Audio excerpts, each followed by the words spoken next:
कि मैं आप सब बीच में एक उठान गीत लेकर आऊँ। मेरा गीत कैसा लगा सो कमेंट बॉक्स में ज़रूर बताना। अच्छा लगे तो लाइक करना, सब्सक्राइब करना, शेयर करना। चंदा चमक्यो जिने आंगनवा मोर लालनवा रोइना। चंदा चमक्यो जिने आंगनवा मोर लालनवा रोइना। मोर लालनवा रोइना, मोर लालनवा रोइना। चमक्यो जिने आंगनवा मोर लालनवा रोइना।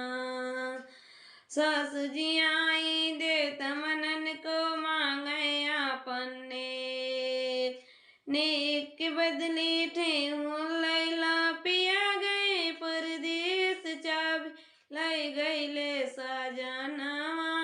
कैसे सपरी चाबी लाई गईले सजनवा, कैसे सपरी। चंदा चमक्यो जिने आंगनवा मोर लालनवा रोइना।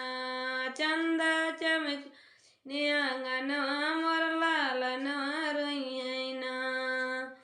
जेठनी जी आई पिपरी पिसन को मांगे आपने घेओ मांगे आपने नेक के बदली ठेहूँ लैला पिया गए परदेस चाबी लाई गईले सजनवा।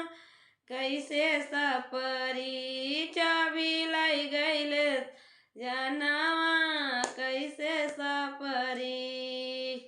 चंदा चमक्यो जिने आंगनवा मोर लालनवा रोइना। मोर लालनवा रोइना, मोर लालनवा रोइना। चंदा जिने आंगनवा मोर लालनवा रोइना।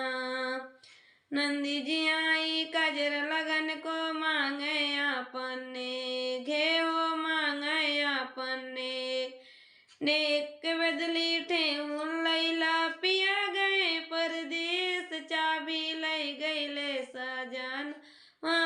कैसे सपरी चाबी लाई गईले सजना, कैसे सपरी।